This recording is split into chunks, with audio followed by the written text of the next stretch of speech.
بسم اللہ الرحمن الرحیم۔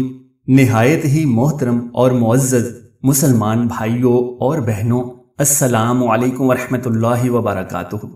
حضرت سہل بن سعد رضی اللہ تعالیٰ عنہم سے مروی ہے کہ ایک شخص آپ صلی اللہ علیہ وآلہ وسلم کی خدمت میں آیا، فقر و فاقہ، تنگی معاش کی شکایت کی۔ آپ صلی اللہ علیہ وآلہ وسلم نے فرمایا، جب تم اپنے گھر میں داخل ہو تو سلام کرو، خواہ کوئی ہو یا نہ ہو، پھر مجھ پر سلام بھیجو۔ الصلاۃ والسلام علی رسول اللہ صلی اللہ علیہ وسلم۔ پھر ایک بار سورہ اخلاص پڑھو۔ چنانچہ اس نے ایسا ہی کیا۔ اللہ پاک نے اس پر رزق کی بارش فرما دی، یہاں تک کہ وہ اقربا اور پڑوسیوں پر بہانے لگا۔ سبحان اللہ۔